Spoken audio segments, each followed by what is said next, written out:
Hey y'all, welcome to the Big Mama Was Wrong podcast. I'm your host Marisha, and here we dive into wellness and growth surrounding mental health and culture. Let's get into it. Hey y'all, welcome to another episode of Big Mama Was Wrong. Today I do have a guest with us who is, I say he's my brother, but he's also my friend. And we have very intriguing, transparent, and fruitful conversation. So I wanted to bring you all in on that as we start to talk about what vulnerability and safe spaces look like. So I'm gonna let Jamar introduce himself, and then we'll hop in. All right. I am Jamar Allen. I am a proud husband, father, grandfather, as I said before, retired musician, follower of Christ, but always open to growth. Not beyond Christ. Just gotta fix that because, boy, a soundbite can go a long ways. And I'm just growing into who I am and new roles and new positions, in my life and in my world. I'm excited about it. Excited about being here and excited about you finally utilizing all your artistic ability. So proud of you. Thank you. I appreciate it. Thank you. So one of the things that we really want to hone in is there's a chapter in Big Mama Was Wrong was that's why I don't tell y'all nothing. Mm-hmm. And a lot of times whenever people say that's why I don't tell y'all nothing, it's from a place of frustration, hurt, or anger. Is usually if there was a time that I said it was usually like retaliatory or it was some type of affirmation, like I knew I couldn't trust you. Mm-hmm. So whenever you look at having safe spaces, that kind of reduces the that's why I don't tell y'all nothing moment or the teller's remorse. Right. But you almost instantly regret or are remorseful about bringing something up or telling somebody something. But why do you feel like people have those moments? Why do you think people have teller's remorse? I think it's like you said, it's just regret. One of the things that when you were saying, like people get mad and stuff, I realize too a lot of times people don't take you serious, and that might be a reason why you say it because something carries a lot of weight with you, and it may not resonate with somebody else in that way. But I think it just at the end of the day, the foundation of it is just trust. When you're trying to establish trust, or you think that a level of trust is established, or anything of that nature, you generally don't want to be disappointed. And and it may come from a pattern of disappointment, or you may come from a culture of where there's like a lack of transparency or something, and you think you found it in somebody. So I think the baseline of it is just disappointment, and then sometimes it may come out in anger and says, "Well, I'll tell you nothing," or pain, and a lot of sub symptoms. So that's my opinion about it. What do you think? I think it's like you said, where it comes from disappointment and finding out what you thought was a safe space was not, or even that you didn't recognize it as safe or unsafe, but just where you feel like this person didn't respond either how I wanted them to or how I needed them to. Mm-hmm. So it's like, and there's a spectrum of responses and expectations, but it's like if you're having a moment where maybe you are experiencing some very personal symptoms, mental health, physical health, whatever, and you tell somebody and then they hit you with the I told you so, then that's one of the times it's like, that's why I'm telling y'all. That's why I didn't want to tell you to begin with. And then I didn't think about that one. Yeah, that I told you so. Oh my god. Yeah. Yeah. I'm right all the time, so I have to stop myself from saying that to people because I'm always right. But I've definitely had that said to me, and it's like, all right, cool. So it's also a nicer way to say that too, right? But I'm gonna tell you how I say it without saying it. I'm guilty of that. You just convicted me. I'll be like, hey, look, I'm not saying I told you so, but you remember that conversation we had? I lead with, I'm not saying I told you so, but then I like kind of underhandedly say I told you so. I do that often. I should work on that. I think my word is like teachable moment. Like, okay, well, this is a teachable moment. That's a nice way to dress it up. Yeah, it's a teachable moment. Note to self. Because I hate when people say I told you so. Because I'm a very private person anyway.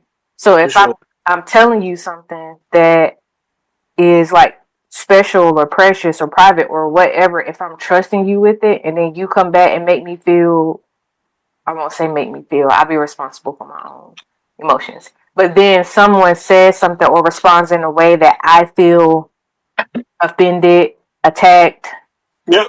disappointed, rejected, whatever, then it is a teachable moment, but I'm likely to say it in a way that it's like, yeah, I got you, because next time I'm not going to say anything. So Yeah. that, I think it ranges. So the other side of the spectrum, have you ever been the person that you say, that's why I'm not telling y'all nothing, or that's why I don't tell you nothing, that's why I don't. Absolutely. Close that window. I've had that happen to me. I think I've had it happen to me more than vice versa. Mm-hmm. Um, but no, I take that back. Let me correct that.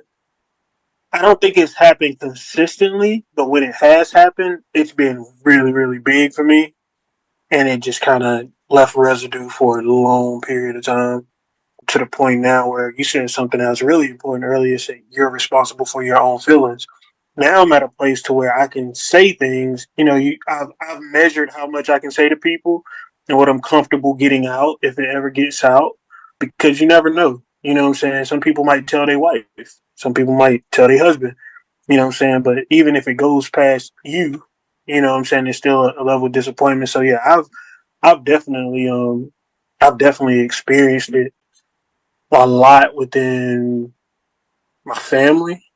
Um, hearing some things back within family and stuff like that. But also too, as I got older and I got really good health insurance, I learned that the safest place is therapy, Mm-hmm. because legally she can't say anything unless I'm going to harm myself or someone else. Which, Mm-hmm.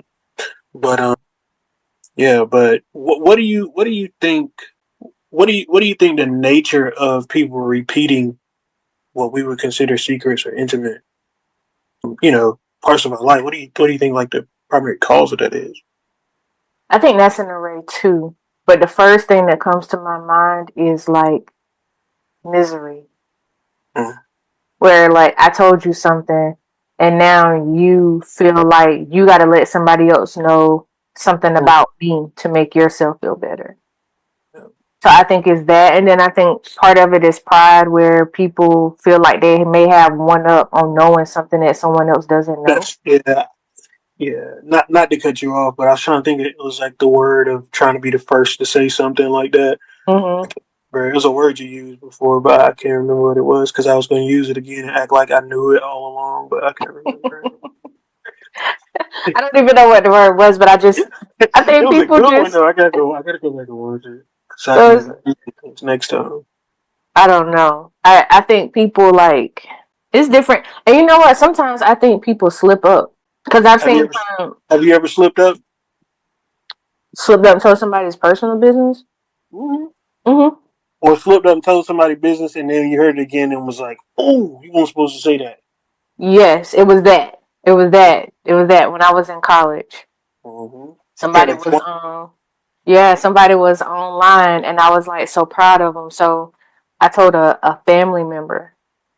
And then the family member just not understanding like the culture of sororities and fraternities mentioned it. But I don't think that I can remember, I don't think I've been the person that is like, someone tells me something in confidence and then we're not cool anymore. So it's like, oh, now I'm about to air you out. Nothing like that. I don't think I've ever been spiteful like that. And I think that's What another reason why people do it sometimes too. what was it Vindictive. to revenge be spiteful? Was the person you did it to male or female? Male. Did you see a huge difference in the shift of your relationship after that? Because men can be a little guarded, and then to Mm-hmm. be disappointed like that could be huge. You know, I you know. think I think that he forgave me, Mhm. and But it changed the he could dynamic.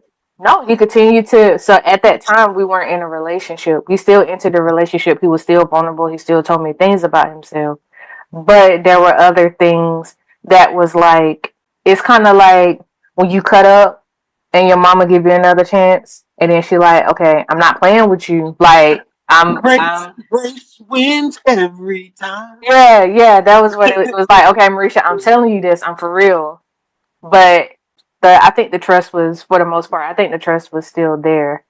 It was just very like clear boundaries where it was like when it comes to this right here, that's whenever on I think it was like Meet the Parents or either Meet the Fockers, whenever the daddy drew the circle, and it was like the circle of trust, and then you on the outside. Your dad's way out here. Yeah, yeah, yeah. Yeah. That was kind of that when it came to that particular area of his life. But Mhm. I think we moved past it. But it taught me Yeah. something about men, not just friendships, but men. It's like for some men who are very slow to trust, Mhm. violating that trust or violating their vulnerabilities is is more That's harm. it. Is very harmful than what people would imagine. That's it. And I think that I myself could acknowledge a slip up or I was so excited for you type thing. What I can't deal with, I think I've been in a few relationships where it got thrown up in your face on the kind of vindictive side. And you may apologize for what you said when you were mad, but I think a lot of times emotionally, I just was disconnected, and it was just a matter of time for the physical part to catch up with it. Once you do that, for me, it's like, and that's something I gotta work on. I think we spoke previously about like at what point, like how do you have those conversations about what you can and can't tell? Like, do you preface every conversation with XYZ? Like, do how do I know the expectations? Like, if you tell me something, how do I know the expectations change from this versus you telling me about a project, like it's you about to drop or something like that, and I don't need to tell nobody. Like Yeah, I think that it might not be a big deal to depends. me, it might be a big deal to you. You know what I'm saying? Like, Yeah, I think it depends on the relationships. mm-hmm, Like I have one friend. I used to joke around as the trust was building in our relationship. mm-hmm, Every conversation started with, "You cannot tell this." I'm like, I don't have loose lips, but just create an NDA. Let me sign it, and then we can move on from the prefaces in every conversation. Like that's how I used to joke with her about it. But as the relationship kind of budded and we got to know each other's personalities and stuff like that, it was yeah, just a given. Like our conversations are our conversations, period. yeah. And I'd I pretty bomb. much move like that with everybody. I'd bomb on that just because I signed the NDA. If I didn't sign it, then I probably would never tell. But with the idea that I signed that would, I mean, that's spilling people's secrets. So I have a question. So, what weight do you think does your childhood and your environment? What weight or what position do you think that carries with how you handle disappointments like that?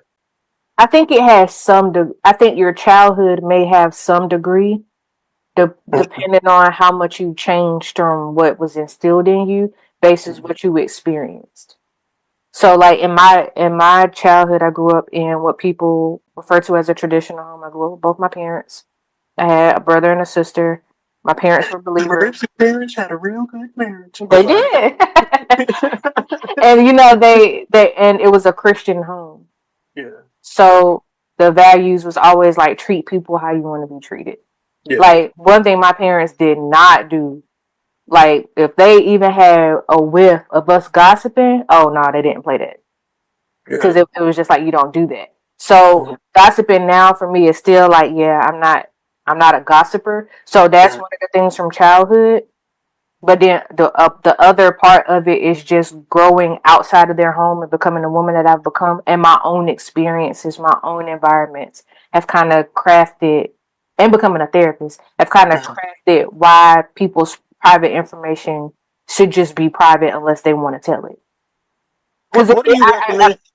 I'm I'm sorry, sorry. I Go ahead. parallel that with respect. Yeah, So if you're yeah, my friend, I can't say that I love you and I respect you, but yeah, every time you tell me something, for whatever root cause, I feel like I have to tell it. That's disrespectful. yeah.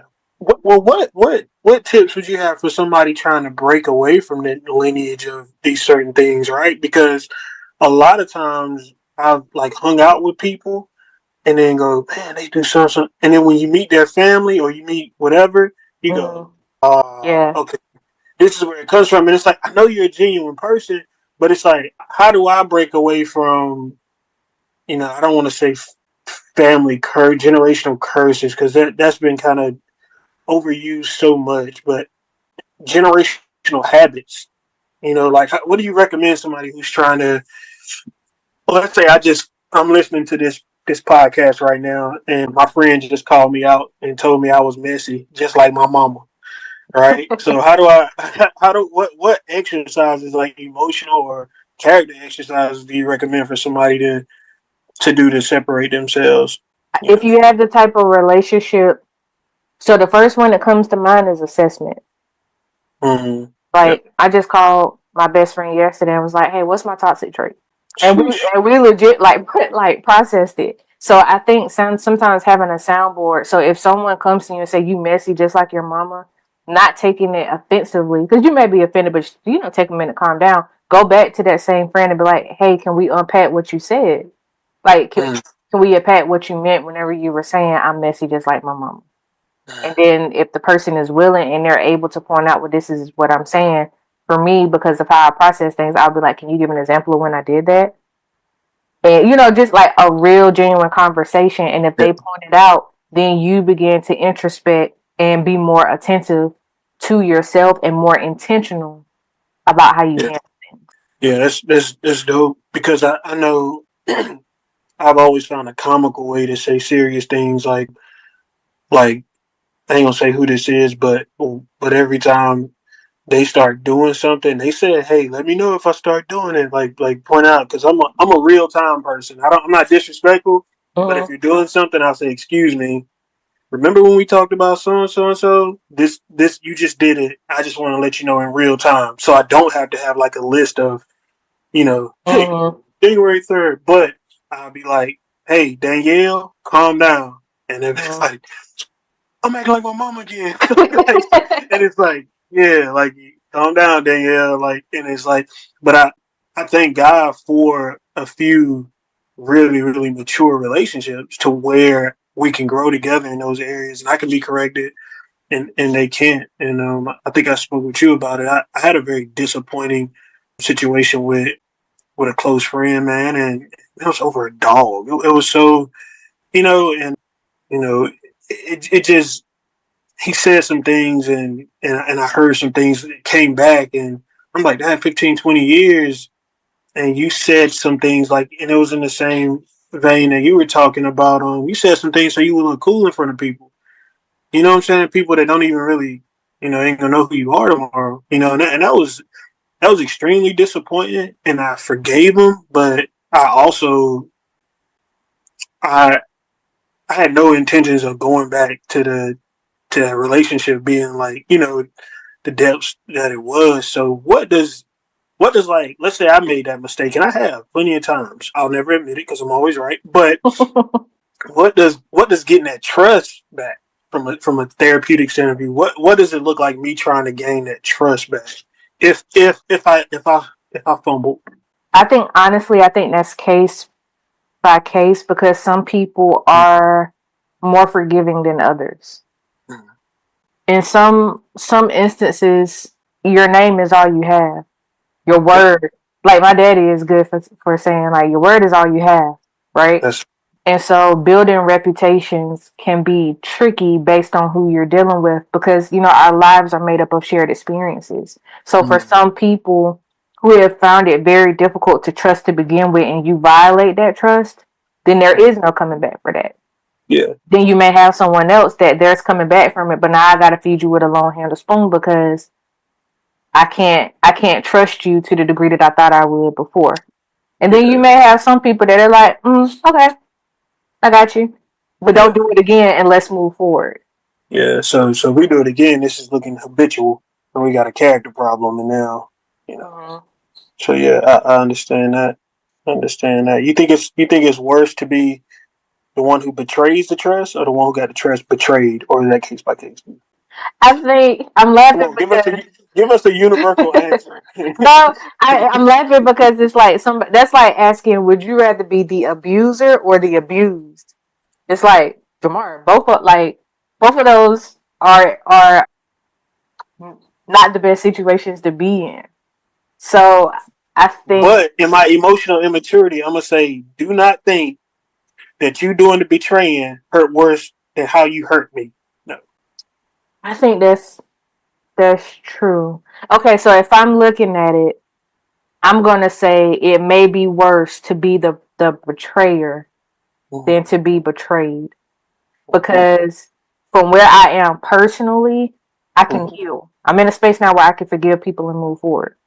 Gotcha. At least I know that I'm not the person that's going around hurting other people. And at True. least I have grown to a point to know my triggers and to know my coping skills and just whatever to really be able to assess situations to Mm-hmm. know now I know how to deal with you moving forward if we continue to deal with each other. Yeah. So I think it's a better position, even though it does hurt. I think I'm in a better position to be able to move forward. Of course, your Then position is gonna be the better. I'm not. I mean, now how would it be if I'm like, I don't know. I think at least I'm not the one being betrayed. That's a selfish mindset. You're right. It was a But trick question. yeah, no. I don't. What do you feel like? That's my Charlemagne question. Oh yeah. I'm sorry. What you say?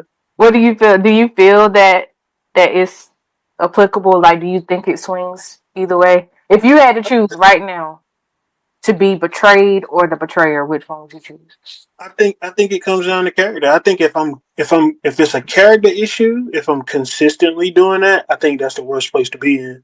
It's Mm, kind of like a reprobate mind. Like you don't even realize that you're just this grimy person, and you kind of it's kind of like manipulating, like driving from the back seat. And I think that's really dangerous. Like you said, therapeutically, emotionally, like there are gonna be people. If I look for it, if I keep thinking that everybody's gonna hurt me, cool. But if I'm looking for people to trust and I'm looking for people to build with, and I'm maturing and becoming more responsible with what I do tell people, I think for sure that I'm in a better situation. Like you said, like I can get help, I can heal. I've been disappointed before, and I look back now, and you use that in sermons, you use that in public speaking, you use that in art, and you've grown past it, and you learn to deal with it. But man, to be stuck as that guy who just who just chatty patty, nah. Like it's just nah. Because it really abuses vulnerability. And as a man, especially if a female is talking to you, she's looking at you as a symbol of strength, whether it's your daughter, whether it's a friend, your wife, like whoever. And man, they can't trust you with that. And there's some pride things. This conversation really highlights some pride issues with me because I realize that I am one of those people who I rather prove a point at the expense of hurting your feelings. To be like, see, this is what I keep talking about. This is what I'm like, dang, like that's really what you're talking about. It's a form of that's why I don't tell you nothing. And I know I probably made a few people really close to me feel like that because my intention is good, but I also have a hunger to just be right. So that's a part of me that has to die, and I got to deal with that. So yeah, I get that. Okay, so what about how do you feel like the a betrayer is such a strong word in the context of the conversation. But the person that's being told, like, that's why I don't tell you anything. The person the that's def- being told it. Yeah, yeah. How do you feel like they should respond? Is it like I'm a match you, I'm gonna come back on you how you just came off on yeah. me? So I think it's if you care about the relationship. If you value the relationship and you're confronted with something that hurts somebody, you immediately want to be accountable. Two, want to apologize for hurting them, and three, want to gain understanding. Right? It's like, all right, my bad. All right, well, what?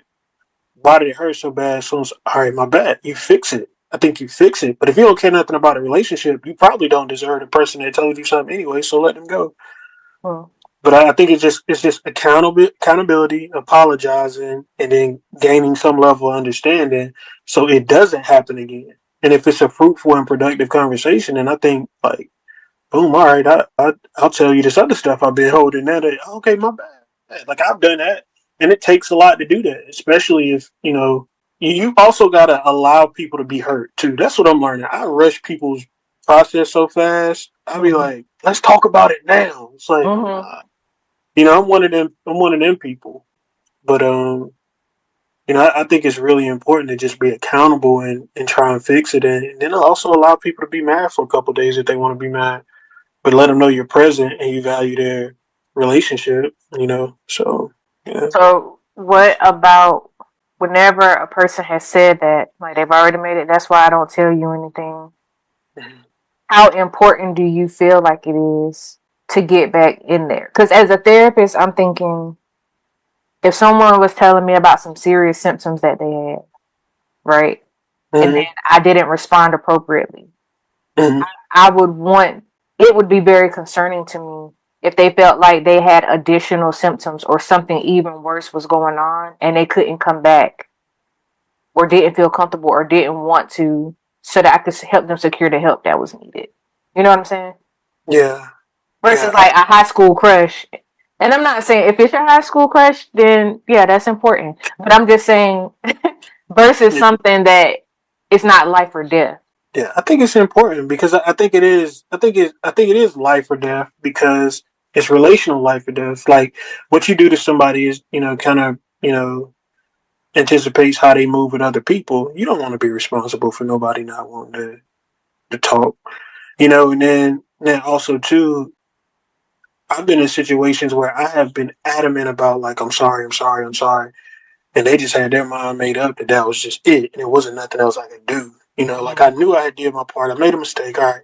They didn't want to extend that grace. But I think it's really important that when the dust settles, and if it's 10 years down the road, you go, yo, look, I tried to fix it for 2 years.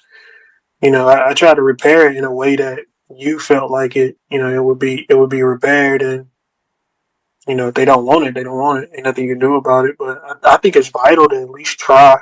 At least for your sake too, like because I've seen people beat themselves up because they Mm-hmm. they weren't forgiven or they didn't get an opportunity to speak to somebody. They ain't got to be dead. They ain't got to be nothing. They just can just move on.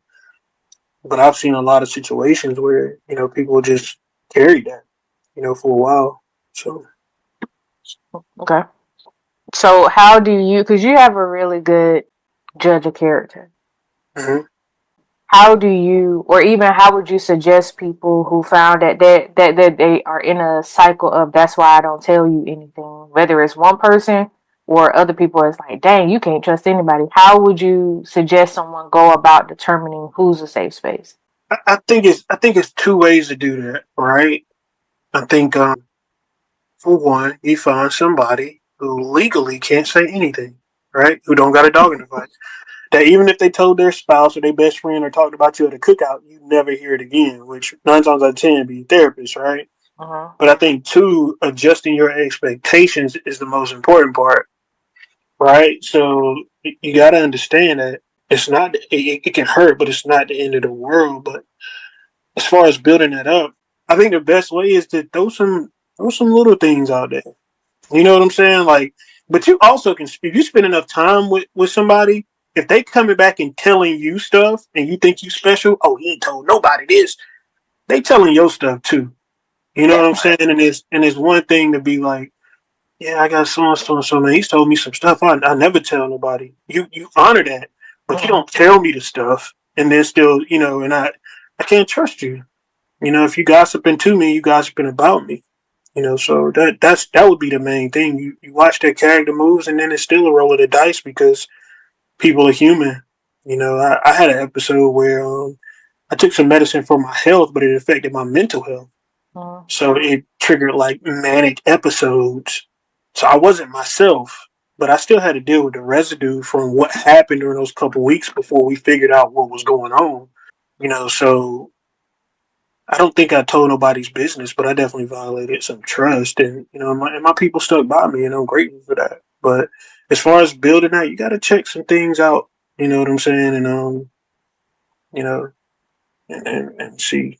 You gotta throw a couple little bait out there a couple times and see. I think what you're saying is solid. One of the things for me is if you don't have any filter on your business that you tell me, then I know you won't have a filter in telling my business either. None. Like when you don't have a filter, I'm a lot less prone to trust you with my business. Yeah. Or if I'm your soundboard, Mm, and then stuff starts coming out in unusual ways. mm, Meaning like you might get diarrhea of the mouth one day. Like mm.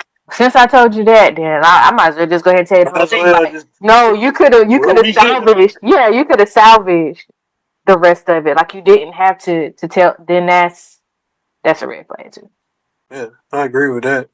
Yeah, I didn't even think about that, but yeah, the ability to be the consciousness, let me make these adjustments. So yeah, feel you on that. Feel you on that. So my last question to you is: as human beings, do you feel like people are just as a human being, people are bound to be in safe spaces? Do you feel like regardless of the relationship, the interaction, just humankind, are we required to be safe spaces for other people? Or is it just really free game? Like, listen, I didn't tell you I wasn't going to tell your business. I'll tell whatever I want to tell. Or is it like out of respect, out of love, out of boundaries, out of a desire for more trust or whatever? Or just because I know that if someone else had this type of information, they would use it against you, so I'm not going to repeat it. Do you feel like we're bound to move that way, or do you feel like it's more just, nah, I don't have to do anything. I don't have to keep this. I don't have to be a safe space for you. Mhm. In the perfect world, in my head, everybody should be there for somebody. I think for one, it a lot of times God uses things that people share to you in confidence to put your life in perspective.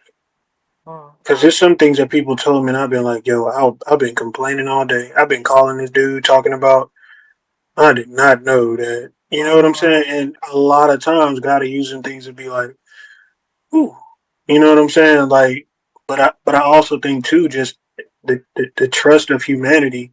Like when you not to get super deep or go super to the left, but when you look at us in Inception, there was a lot of trust. There wasn't a lot of and we're still operating in free will, right? So I think that requires a level of trust, and I think we should all take that responsibility. I think that would remedy a lot of mental health problems. For one, being a safe space for somebody, but for two, being prepared to be a safe space, right? Mm. So it's like one of the things when we talked about one of my good friends, we talked about how therapeutic barbershops and hair salons are. I Mm. said they're therapeutic if you know how to give a healthy answer back.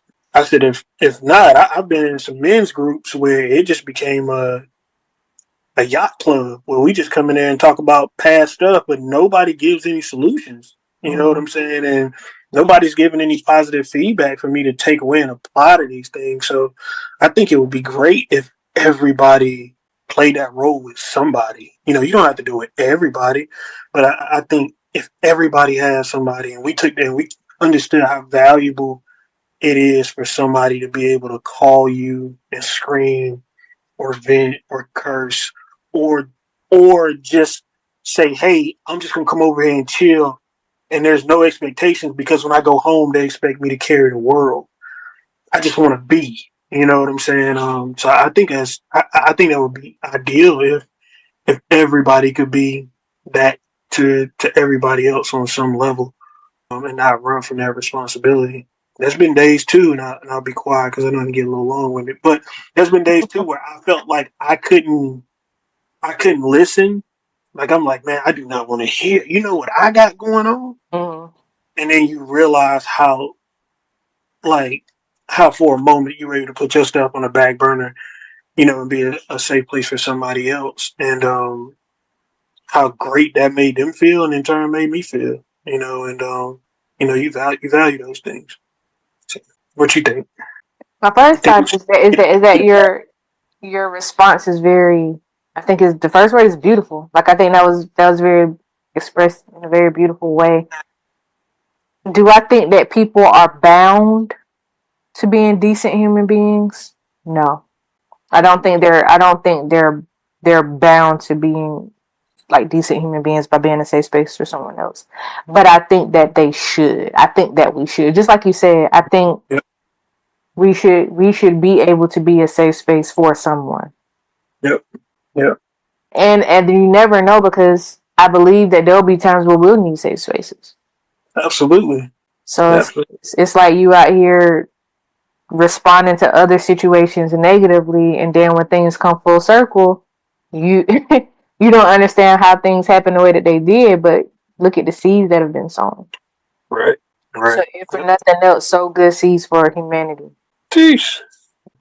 Yeah. And prayerfully, this triggers some accountability in somebody and convicts some people, and then also lets other people who are doing it and don't get acknowledgement for it know that they're appreciated. A lot of times we go, I'm filling up everybody else's cup. Who filling up mine? And True.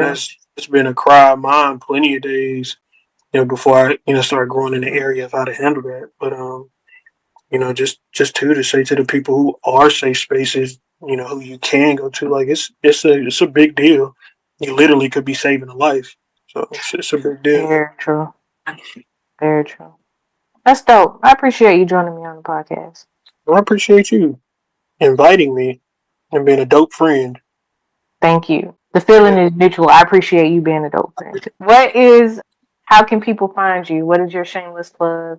Is there anything that you want people to know that you have going on? Is it any way that you are virtually accessible and all that type of good stuff? Virtually accessible. Just email me. Bookjamar@gmail.com. We're just gonna leave it there. Everything else is just outdated. If you want to contact me, I just paid for some storage on my phone, so you can email me. We're gonna utilize that. But nothing new coming out. It's still some stuff out musically. Last year I released a project with Fitz Frames. I got a couple features up there. You can still find me on any. Oh my gosh, I hate saying this. No, go No, I ahead and don't. say it. I'm Say it. Go ahead great. and say it. Yeah. You can find my music on any digital platform that you play or buy music on under Jamar Allen. Hey. Um, yeah, but I am moving into. I have scheduled some time to start working on a book this summer, so it's gonna be interesting. You told me, Yeah, and I saw it coming. yeah, so I scheduled some time and just kind of started jotting and outlining some things, and it's going to be a lot like this conversation, just really transparent. Because a lot of times people like to use their outlets to talk about the really really good areas in their lives, and it's some areas that I've fallen in, and God has given me a path and a way to redeem myself, and I think that's really important for people who aren't perfect and struggle with those imperfections every day. So yeah, I'm gonna start working on that. What's the last thing that you want to leave the listeners with? Do everything like you'll never do it again. Live every day like you'll never be heard again. Like make sure that every conversation you have, it's the last conversation. Just that's how I'm moving forward. I don't ever want to have a podcast where I'm just whatever. I don't ever want to do another song. The last few features I did, I've gone back and I've taken my time with my verses where I used to could do it in like 10 seconds, but I'm realizing that, I'll be 42 this summer, and I've lived a great life. Just do everything as if like, operate in integrity. Try and impact people's lives in a positive way. Um, love people, how they want to be loved. Not how you know, not how you think they should be loved, but ask them how they need to be loved. Just live life with, the goal of imprinting, everybody and everything you touch. That's all I would leave. Because if I had that mindset a while ago, I definitely would have had some more fruitful and positive and loving, and I'd have been a lot more patient. That's it. Just do everything like, you might not be here tomorrow. So just move. Don't move scared, but just move with, with a level of integrity and compassion and empathy. So is that synonymous with saying be intentional? Super intentional. Okay. Okay. I got you. So you, As always, I appreciate you. Thank y'all so much for listening. If you've liked what you heard, please take a moment to subscribe, rate, and leave a review on your favorite podcast platform. Your support helps us reach more people who might benefit from these type of conversations. Also, we'd love to hear your thoughts and questions about today's episode. Reach out on Instagram at Marisha Cares or send an email to contact@callmarisha.com. Your feedback and stories are always welcome. Last, make sure you check out show notes for inspirational bonuses.